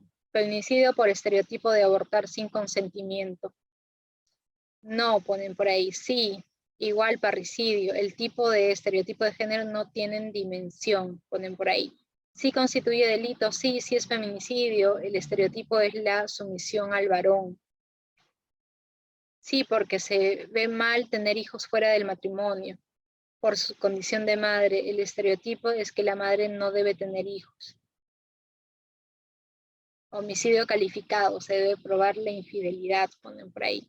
Feminicidio porque la mata por estar embarazada y agravante, ponen por ahí. Feminicidio no cumplir con someterse a los deseos de la pareja. Sí, con agravante, sí. No hay, ponen por ahí, por una relación que tenía. Bien.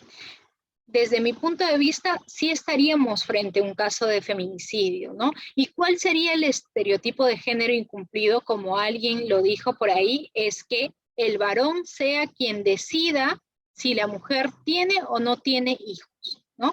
Y otro estereotipo de género también sería ahí que la mujer no puede tener hijos extramatrimoniales, tendría que tener hijos únicamente con, pues, quién es su esposo, ¿no? Entonces ahí habrían claramente dos estereotipos de género que estarían siendo incumplidos por Eva y por lo cual Camilo le estaría dando la muerte, ¿no?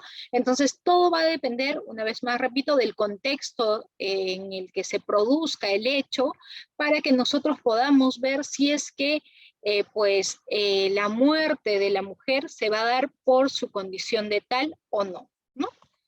Bien, este es el último caso. Así es que pasamos a la ronda de preguntas. Por ahí veo que tienen dos personas levantadas las manos. Excelente, doctora. Doctor Edwin, muy buenas noches. Está activo su audio. Sí, doctora, buenas noches. Saludos de su generalidad. De repente, una idea un poquito más digamos, con respecto a su tema, es que desde mi punto de vista, claro, ¿no? Cuando nosotros hacemos mención al género en las personas, no existe. ¿Por qué? Porque solo existe para diferenciar al hombre y a la mujer a través de nuestros órganos reproductores o cromosomas, como bien se conoce. Entonces, el género no tiene vinculación con el varón y la mujer, porque se constituye como una categoría gramatical. Ese es por un primer punto. Segundo punto, de que si bien es cierto el delito de feminicidio es pluriofensivo, de manera particular considero que no es pluriofensivo por la siguiente razón. La razón sería que es la vida independiente de la mujer. Entonces, el feminicidio protege ese bien jurídico de manera especificada. El tercer punto, doctora, es que si el varón solamente puede cometer el delito de feminicidio. Y a mi postura, sí. ¿Por qué? Porque el código penal lo establece de esta manera. Y hay que hacer una interpretación sistemática, más no teleológica. ¿Por qué no teleológica? Porque si nosotros decimos que hacemos una interpretación teleológica, entonces los hombres, digamos, que de repente puedan considerarse, ¿no? Digamos, homosexuales en este respecto, también pueden ser calificados ante estos delitos. Te pongo un ejemplo con respecto al de Argentina. Un hombre mató a varias mujeres. Por lo tanto, él dijo, soy mujer, no cometí el delito de feminicidio. Entonces, es por eso que en este delito se debe hacer una interpretación sistemática, no teleológica. Y con respecto al Tribunal Constitucional, que si bien es cierto, dice que es el rol de la sociedad. Doctor, disculpe, doctor, ¿se preciso a su acotación claro, o la pregunta, claro, por favor? Mi ¿Sí? última pregunta, doctora, es, por ejemplo, que cuando... Doctor, disculpe, la pregunta en global, por favor, ¿sí? Porque tenemos más participantes. Gracias. Son dos esposos, ¿no? Supongamos que A es esposo de B, pero B, digamos, llega a fallecer porque A lo mató. ¿no? En este caso es delito de parricidio o feminicidio. Entonces, ¿se aplicaría el concurso aparente de leyes o el principio de favorabilidad con respecto a la pena? Esa sería también mi pregunta, doctora. Bien, Gracias, bueno, doctor. Sí, doctora, la última pregunta. varias Sí, a la preguntas última, doctora. en uno, ¿no? Bueno, primero quiero empezar señalando de que si nosotros establecemos de que el único bien protegido por el delito de feminicidio únicamente es la vida de la mujer o la vida de la persona, pues no existiría mayor diferenciación respecto de otros tipos penales, ¿no? Como son el delito de homicidio, como son el delito de asesinato, ¿no? Entonces, claramente, en ese supuesto, se hubiese podido de repente pues ni siquiera individualizar un delito de feminicidio, simplemente se hubiese puesto como estaba primigeniamente en la norma, que era señalar de que pues se cometía parricidio, y si es que el parricidio se cometía respecto de una mujer que tenía un vínculo de cónyuge o conviviente con el agresor, pues le poníamos el delito o el nombre, la nomenclatura de feminicidio, pues no existiría mayor diferenciación o razón de ser, ¿no? Pero si nosotros establecemos de que es un delito pluriofensivo, estamos estableciendo de que no solamente se mata a una mujer por tener un sexo de mujer, sino porque esta mujer ha incumplido un estereotipo o un prejuicio o un preconcepto de cómo se debía de actuar socialmente o cómo concebía el agente que la mujer debía de actuar, ¿no? Por lo que en este supuesto, en este segundo escenario, evidentemente se está tratando de proteger, uno, pues la vida de la mujer, de la víctima, evidentemente, y dos, se está tratando de proteger que exista de verdad una igualdad entre hombres y mujeres, de tal manera que las mujeres no sean castigadas posteriormente frente a la adopción de cualquier tipo de decisión, así la persona, la otra persona, no esté de acuerdo en la decisión que ha tomado, ¿no? Claro, porque el delito de feminicidio se encuentra enraizada en el sentido de que una mujer se tendría que comportar de acuerdo a cómo la otra persona, el agente que le causa la muerte, concebía que debía de actuar, ¿no? Entonces, si la gente está diciendo tienes que actuar de una determinada manera y si no lo haces, yo te voy a producir la muerte, lo que estamos diciendo es que no existe un marco de, pues, verdadera libertad para que la mujer pueda gozar de sus derechos fundamentales, ¿no? Entonces, y respecto a la otra consulta que hacías, la última que hacías de, pues, parricidio, que si no se aplicaría la favorabilidad, pues la favorabilidad se aplica siempre y cuando nosotros nos encontremos, por ejemplo, frente a una sucesión normativa, ¿no? Y que hay una sucesión normativa, una misma norma que ha tenido diferentes penas en diversos tiempos, y nosotros podríamos invocar una norma de manera retroactiva incluso por considerar que es más favorable al reo, ¿no? Pero para nosotros poder resolver problemas de concursos, de normas, tenemos que aplicar el principio de especialidad primero, ¿no? Que en el sentido de que se tiene que aplicar la norma que mejor encuadre el comportamiento, ¿no? Por ejemplo, si nosotros nos encontramos frente a un delito o a un comportamiento de una persona que ha arrebatado a través de violencia, pues algún teléfono celular, no vamos a decir es más favorable el delito de hurto y hay que aplicar el delito de hurto. Vamos a ir a un principio de especialidad y aquella norma que encuadra todos los componentes del comportamiento, y vamos a señalar que es el delito de robo, así tenga una pena mucho mayor, ¿no? Entonces, esa sería la respuesta que podría dar, ¿no?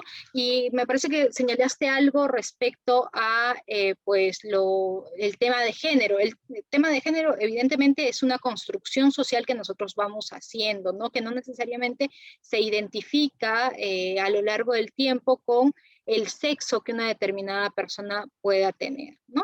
Entonces, pero estos son pues los conceptos que ya se están manejando incluso jurisprudencialmente, como señalaba el Tribunal Constitucional, ¿no? Excelente, doctora. Doctor Jordan, ¿está activo su audio?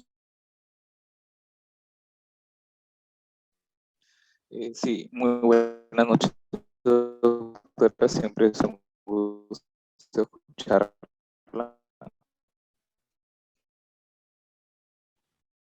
Muchas gracias, colega. ¿No se le está escuchando bien o no sé si soy yo? Es mi Doctor conexión. Jordan, activar su audio, quizás puede hacer la pregunta Legislador en el chat. Sí, en el chat puede hacer la pregunta, doctor, o porque su audio se está el- entrecortando. Sí, a ver, nuevamente. Doctor, doy pase al doctor Marlon. Doctor Marlon, muy buenas noches. ¿Cuál es su consulta? Nuevamente le doy. Sí, Ahí está. ¿Cómo está, aquí doctor? estoy. Qué gusto. Sí. Buenas noches con todos, buenas noches, doctora. Tenía una consulta acerca de, usted dio un caso, justo un ejemplo de una unión de hechos, ¿no?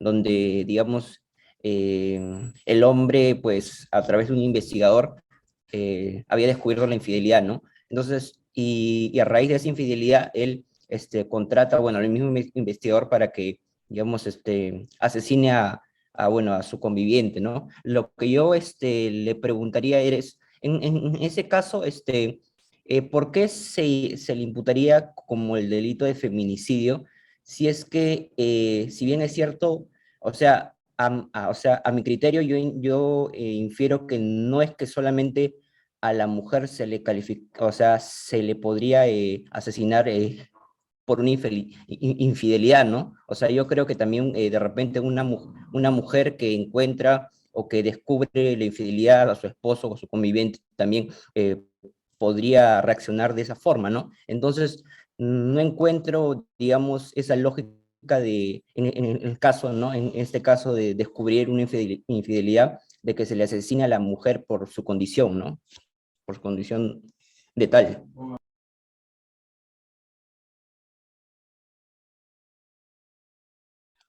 Doctora, su audio se entrecortó. Ahí está. A ver. Ahí está, ahí está. Sí. Sí. Bien, entiendo que más tu pregunta va como una especie de cuestionamiento a un principio de igualdad, ¿no? O sea, es decir, si la mujer hubiese cometido el mismo delito o hubiese cometido el mismo suceso de mandarse ir al esposo y lo mata, ¿por qué es que se reprime más pues el comportamiento del varón y no recibe el mismo trato el comportamiento de la mujer? Bien, porque pues nosotros partimos de la base de reconocer que socialmente e históricamente la mujer ha tenido una posición de desventaja o desigualdad respecto del varón, ¿no? En el sentido de que siempre se le han se le ha parametrado el comportamiento de tal manera que su libertad se ve afectada, ¿no? Entonces, esto se da porque socialmente y mayoritariamente se ha dado así, ¿no? Nadie podría hablar de que el hombre ha sufrido a lo largo del tiempo de una desigualdad material que no le ha impedido de repente gozar de sus derechos, le ha impedido que pueda tomar decisiones de manera libre o le ha impedido que pueda, pues, hacer con su vida lo que la persona quiera, ¿no? O el varón quiera, ¿no? Nadie podría hablarnos de eso. Entonces nosotros partimos de que existe una desigualdad material o estructural respecto de hombres que de mujeres, ¿no? Porque socialmente se le exige a la mujer siempre más que al varón, o se le exige a la mujer tener un determinado comportamiento y ese determinado comportamiento no se le exige al varón, ¿no?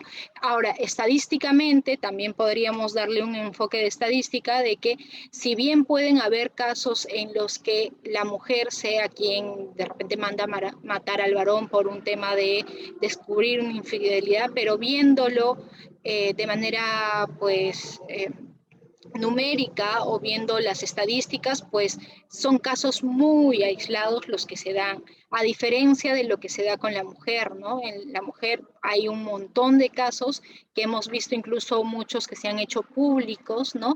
En los que pues el hombre cuestiona que la mujer tenga esa libertad sexual o de repente que la mujer decida poner un punto final a su relación y decide dar muerte, ¿no? Entonces ahí vemos cómo es que esto se está manejando de manera estructural o de manera social, ¿no?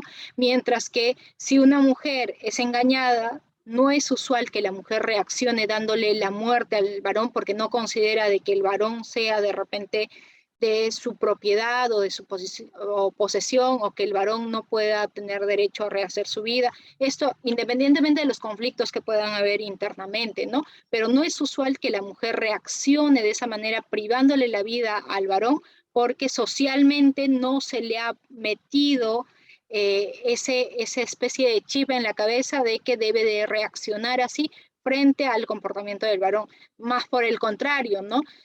Nosotros de repente desde nuestros abuelos hemos escuchado de que el hombre sí, pues porque es hombre, puede tener su canita al aire, puede pues tener 2 hogares o 2 mujeres, o eso es algo totalmente normal. Yo he escuchado varios abuelos, tíos abuelos, incluso tíos, hermanos de mis padres, ¿no? Que tienen ese tipo de comportamientos, ¿no? Entonces vemos cómo son patrones que nosotros estamos siguiendo a nivel social, ¿no? De permitírsele al varón, por el mismo hecho de ser varón, el que pueda tener de repente más de una pareja. Pero cuando es la mujer la que actúa así, no, eso cómo va a ser, no, es que es mujer, no, es que pues la mujer tiene que tener un comportamiento intachable, tiene que ser la que siempre espera, la sumisa, ¿no? Entonces, por eso es que se crea este delito de feminicidio y lo que se intenta es cambiar los patrones sociales que ponen en seria desventaja a la mujer, ¿no? Ojo que esto no tiene nada que ver con un plano que sea, como les dije, ético o un plano pues moral, ¿no? Obviamente que el comportamiento de la mujer y el comportamiento del varón que son infieles es reprochable moralmente, ¿no? Porque nadie quiere que le saquen la vuelta y constituye un acto incluso de pues poca empatía respecto de la otra persona y falta de respeto hacia la otra persona, ¿no? Pero no por eso nosotros vamos a privarle de la vida a la otra persona, ¿no? Excelente, doctora. Ya tenemos la pregunta del doctor eh, Giordano. ¿Cómo está, doctor Giordano? Ahora creo que podemos entender su pregunta porque no se le escucha bien su audio. ¿Por qué el estado de ebriedad o drogadicción se constituye, drogadicción se constituyen en agravantes en caso de violación o feminicidio, siendo estos eximentes de responsabilidad penal? Bueno, en principio ha sido el legislador el que ha considerado de que este tipo de comportamientos, lejos de pues constituir un eximente, tendrían que ser una agravante, ¿no? Pero hay que tener en cuenta de que pues existen niveles de pues estado de ebriedad, ¿no? Hay un nivel en el que la persona ya pierde totalmente conciencia de las cosas. Entonces, si nosotros somos abogados defensores, de repente podríamos valernos de de un examen especializado que se hace a la sangre para saber si ha pasado 3.0 gramos litro de alcohol en la sangre, situación en la que la persona no va a ser consciente de sus acciones y de repente nosotros podríamos sí, alegar alguna especie de eximente de responsabilidad penal, ¿no? Y haciendo ver de que, pues, si bien el estado de ebriedad constituye un agravante, pero esto siempre y cuando el sujeto de todas maneras haya sido consciente de lo que estaba produciendo, ¿no? Pero podrían haber situaciones en las que se produce el actio libere en causa, ¿no?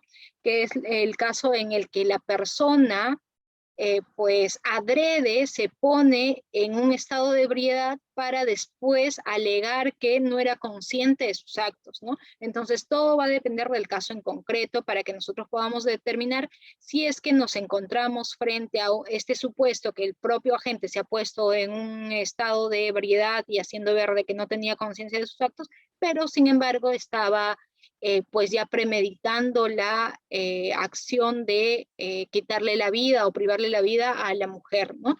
Entonces todo va a depender del caso en concreto, ¿no? Pero como les digo, el legislador es el que ha establecido que este estado de ebriedad o de drogadicción tendría que considerarse como una agravante, ¿no? Lo que nos correspondería a nosotros como abogados defensores es pelearla si es que el agente de repente ya no estaba en pleno uso de sus facultades por el nivel de alcohol en la sangre.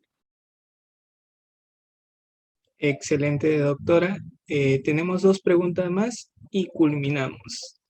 Estimado doctor Reiner, por favor, precisen su pregunta, por favor, para luego dar pase al doctor José. Nuevamente le doy pase. Doctor Reiner, ahí, ahora creo que sí. Doctor, buenas noches. No puede activar su audio. Doctor José, le damos pase a su audio y terminamos con la otra frase, ya que un doctor no pudo activar su audio. Adelante, doctor José. Sí, la pregunta está orientada a que si Doctor, resulta... ¿puede alzar un poquito su voz, por favor? No se le escucha. Sí, sí, Ahí ahora está. sí. Perfecto, Ok. doctor. Sí, buenas noches, doctora. ¿Considera usted que el 108B estaría protegido en el 108 básico en un adicional de uno de sus incisos? Es decir, en el inciso 5, considerando que ambos delitos tienen la pena mínima de 15 años, es decir, que se incorpore el delito de feminicidio como un agravante más del 108 básico. Entonces, ¿por qué un tratamiento aparte? ¿Considera usted que el tratamiento aparte tendría mayor protección o estaría también protegido si lo incorporaran dentro del 108? Gracias, doctora. Gracias por la pregunta, colega. Bueno, desde mi punto de vista, yo sí soy partidaria de que se haya individualizado el delito de feminicidio, no solamente porque tiene componentes que, como hemos visto, lo distinguen y lo diferencian respecto del delito de homicidio calificado, sino porque de repente también es un mecanismo de política criminal, ¿no? Porque el mensaje que se le está dando tanto a la víctima como al agresor y a la ciudadanía en general es que se reprimen la muerte de una mujer y también se reprime o son inválidos aquellos estereotipos de género o aquellos preconceptos respecto a cómo debiera de ser el comportamiento de una mujer, si es que estos pues, le limitan a la mujer en el ejercicio de sus derechos o en el goce de sus derechos fundamentales, ¿no? Entonces yo particularmente sí soy partidaria de que se haya podido individualizar el delito de homicidio y también porque nos permite de repente estadísticamente nosotros hacer una diferenciación y ver si es que pues el delito de homicidio está teniendo pues ese efecto disuasivo en la sociedad o no, ¿no? ¿A qué me refiero? Que pues sería distinto o difícil distinguir si es que el delito de feminicidio estuviese dentro del homicidio calificado o el asesinato, en términos estadísticos, ¿no? Porque no sabríamos de repente cuántos delitos de feminicidio se han cometido, porque formaría parte de un mismo paquete normativo que sería el delito de homicidio calificado, ¿no?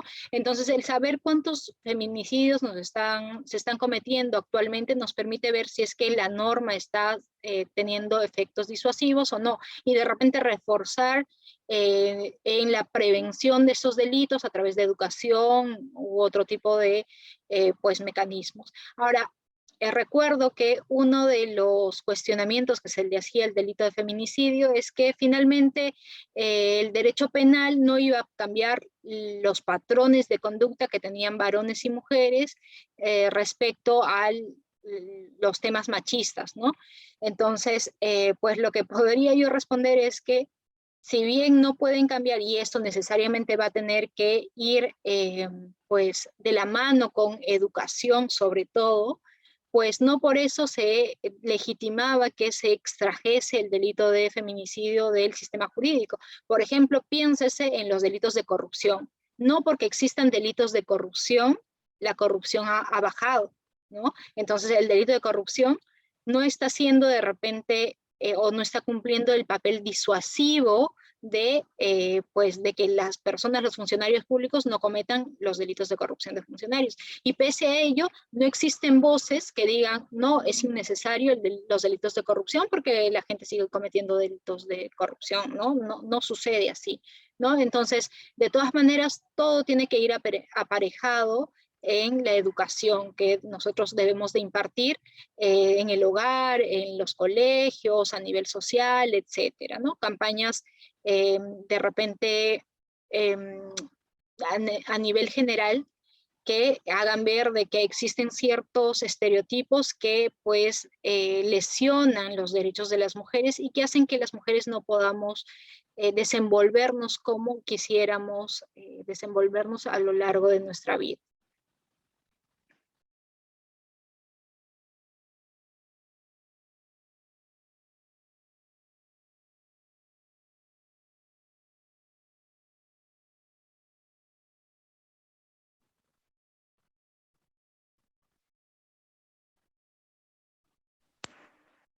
Doctora, una pregunta más para finalizar. Sí, perfecto. Doctora Fresia, adelante, puede activar su audio.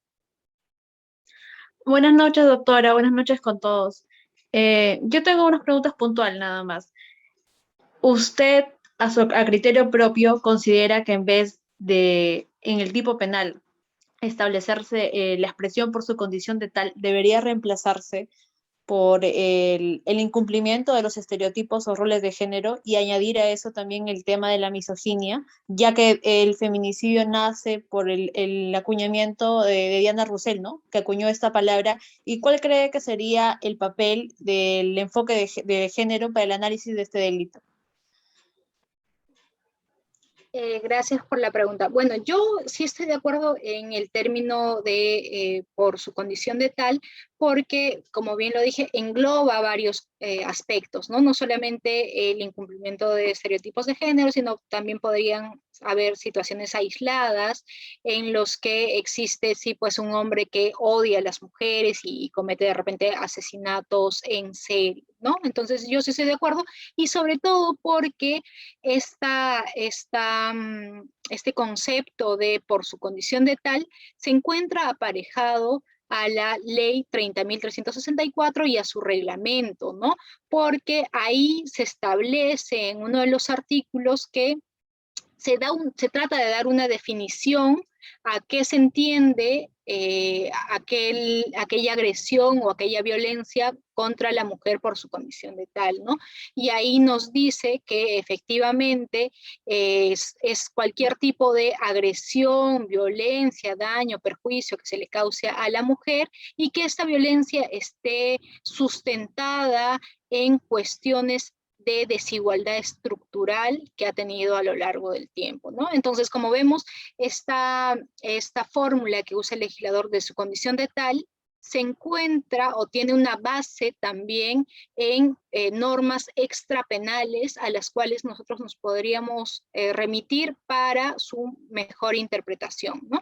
Y respecto al tema del enfoque de género, evidentemente el enfoque de género en los colegios, en nuestras casas, ayudaría un montón en el sentido de enseñar a los niños, a los adolescentes, de que pues existen, pues, los roles tienen que ser compartidos por tanto mujeres como varones. ¿A qué me refiero con los roles? Es que, por ejemplo, la paternidad o la maternidad tiene que ser desarrollada en la misma medida tanto por varón como por mujer, ¿no? O si no, otros estereotipos en el sentido de reforzar la idea de que las mujeres pueden gozar de manera libre y absoluta de su sexualidad, ¿no? Y no enseñarles de repente a las mujeres de que si es que yo me hago la difícil, pues frente a los ojos de la pareja, del varón o de la persona que lo corteje, es mejor que yo enseñarle a las mujeres a decir, si tú quieres tener algo con esa persona, es sí, y si no quieres, es no, porque de lo contrario, si nosotros le decimos no, hazla difícil, el hombre de repente va a creer que frente a una determinada situación, si la mujer se hace la difícil, en realidad es un parte del preámbulo al acto sexual o al cortejo, qué sé yo, y cuando en realidad la mujer no quería, ¿no? Entonces, todos estos conceptos que de repente frenan que la mujer puede expresar su libertad de manera plena, ¿no? O pueda gozar de sus derechos de manera plena, tendrían que ser enseñados o cambiados de repente estos estereotipos desde la formación de los colegios, el hogar, etcétera, empleando, claro está, las cuestiones de enfoque de género.